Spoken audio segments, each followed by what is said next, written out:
네, 안녕하세요. 한국직업능력개발원 박동렬이라고 합니다. 반갑습니다. 이번 시간에는 여러분들 미래 굉장히 불확실하다고 얘기를 하죠. 그래서 미래를 어떻게 대비하느냐라고 하는 플랫폼, 그 평생 직업교육에 대해서 여러분하고 한 15분 정도 얘기를 해보려고 합니다.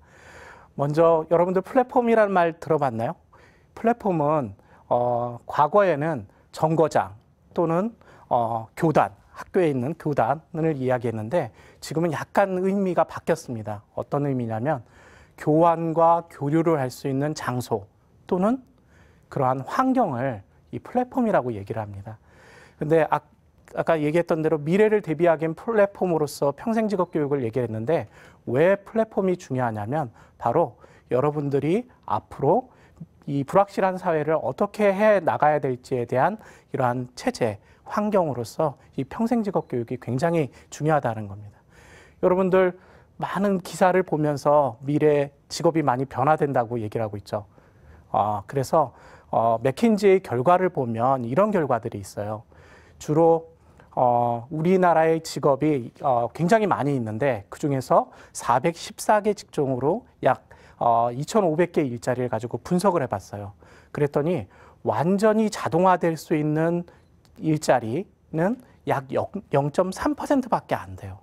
그런데 우리에게 주는 시사점은 뭐냐면 자기가 지금 일하고 있는 시간을 100으로 봤을 때 20% 이상 자동화로 대체 가능한 그러한 일들이 얼마 되는가를 분석해 봤더니 한 어느 정도 될 것 같습니까? 약 86%가 변화가 된다고 얘기를 해요. 다시 말해서 여러분들이 지금 하고 있는 일, 지금 배우는 것들이 곧 3년 졸업하고 나서 2, 3년 있다 보면 자동화가 될 수 있다는 겁니다. 그래서 바로 미래를 대비하기 위해서는 평생 직업 교육이 굉장히 중요하다고 볼 수가 있어요. 그래서 또 하나 중요한 이 평생 직업 교육이 중요한 이유 중에 하나가 뭐냐면 여러분들 혹시 4차 산업혁명이 되면 굉장히 많은 일자리도 변화가 되지만 일하는 형태도 변화가 됩니다. 예를 들어서 미국에서 그 엑스레이를 찍어요. 그리고 나서 그거를 판독하려면 굉장히 시간이 많이 걸리는데 이게 어떻게 바뀌어 있냐면 미국에서 그거를 찍은 다음에 그거를 인도로 보내요. 그러면 인도에서는 시간차가 있잖아요. 그러면 인도에서는 이 사람이 퇴근할 때 엑스레이 파일을 보내면 인도에서는 그 파일을 받아서 그쪽에서는 낮이니까 그걸 분석을 해요. 그리고 나서 분석한 결과를 다시 미국으로 보냅니다. 그러면 미국에서는 어떻게 되나요? 퇴근할 때 찍었던 거를 그 다음날 바로 이렇게 읽을 수가 있어요.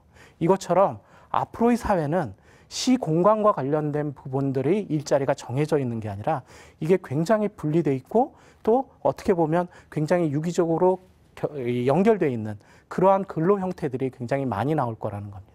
또 하나는 옛날에는 프로젝트가 있으면 정규직 근로자만이 이렇게 모여서 일을 했는데 이제는 그렇게 안 된다는 거예요. 어떻게 되냐면 바로 자기가 원하는 게 디자이너다. 그러면 디자인과 관련된 사람과 계약을 맺고 또 하나는 또 뭐 프로그래머다. 그러면 프로그래머를 계약하는 그 정규 직원도 있지만 그 프로젝트 베이스로 움직이고 있는 이러한 포트폴리오 근로 관계도 굉장히 또 확대될 거라는 겁니다.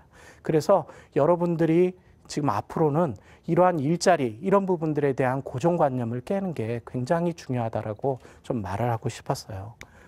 그러면 앞으로 이런 평생 직업 교육은 어떻게 변화해야 되느냐? 여러분들 학교 있을 때 1 더하기 1이라고 그러면 보통 답을 3이라고 하면 어떤 반응을 받았나요? 선생님께. 네, 바로 뒤에 가서 손 들고 있거나 수업 분위기 해치지 말라는 이야기를 이렇게 들었죠. 근데 앞으로의 교육은 이렇게 가면 안 됩니다. 왜냐하면 실패하지 않도록 정답을 알려주는 교육이 여태까지 교육 시스템이었어요. 근데 이제는 실패하더라도 실패를 통해서 학습을 하고 그 다음에 그 학습한 거를 가지고 답을 찾아갈 수 있는 교육이 우리 미래라는 겁니다. 근데 여러분들 지금은 어떤 시스템에 있나요? 여러분들 정답을 어떻게 하면 틀리지 않고 빠르게 배울 수 있느냐를 하고 있으면 여러분들이 스스로 바꾸지 않으면 미래를 대비하기가 정말 어려워진다는 겁니다. 그래서 여러분들은 굉장히 어려움이 있지만 현 시스템은 그렇게 약간 획일적인 부분이 있지만 여러분들은 실패하는 걸 두려워해서는 안 된다는 겁니다. 그리고 답을 계속 찾아가는 그런 교육을 해야 된다는 건데 그런 것들은 좀 뒤에 이제 좀 이야기를 하도록 할게요. 또 하나는 여러분들 국내 일자리가 우리나라 인구가 몇만 명인지 혹시 아나요? 5천만 명입니다. 우리 내부 노동시장은 굉장히 제한돼 있어요. 그러면 외국으로 우리가 갈 수밖에 없는 부분이 있는데 외국으로 가려면 뭐를 생각을 해야 되냐면 그냥 막연하게 가서 하기만 있어서는 안 돼요. 그 안에 외국에서 활용하고 잘 쓸 수 있는, 인정받을 수 있는 그런 외국의 직업 자격이 무엇인지를 여러분들이 꼭 고민을 해야 되는데 그런 것 또한 앞으로 미래를 위해서 여러분들이 고민해야 될 부분이라고 생각이 됩니다.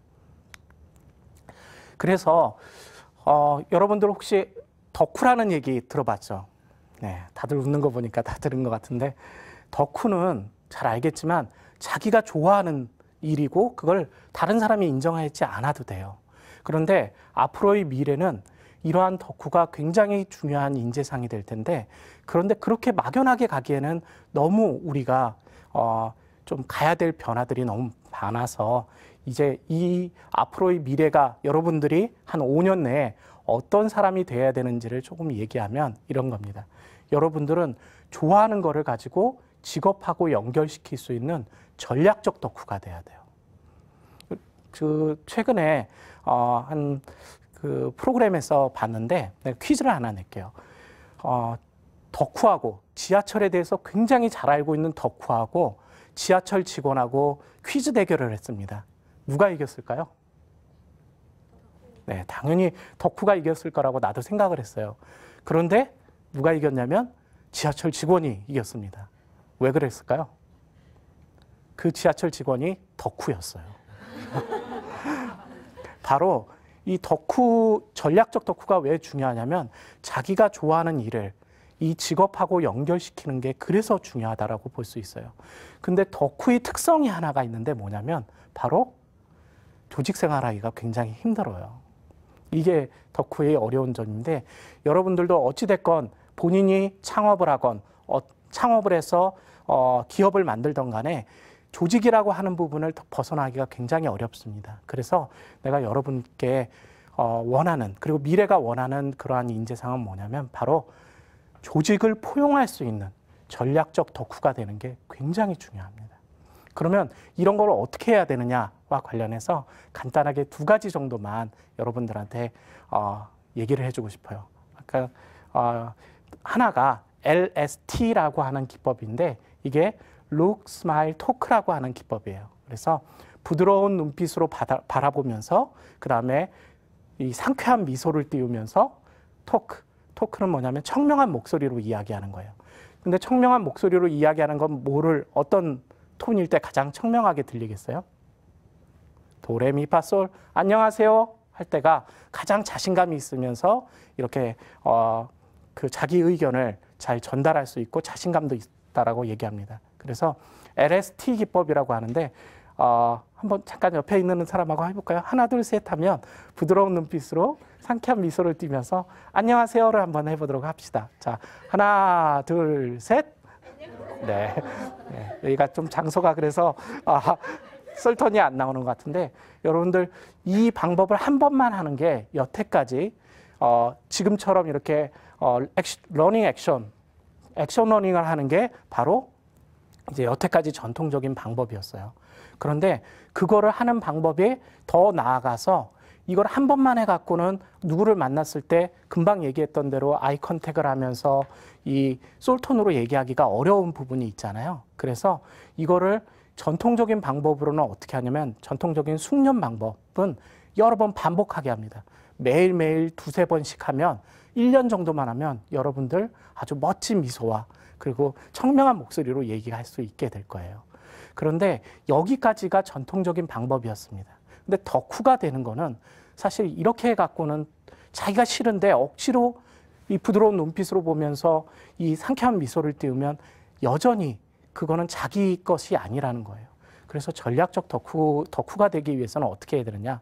바로 자기가 즐거워할 수 있고 즐거운 형태에서의 이 LST를 할 수 있게 되면 바로 그게 미래에서의 바로 여러분들이 해야 되는 그러한 그 역량을 키우는 방법 중에 하나가 바로 LST 기법이라고 하는 겁니다.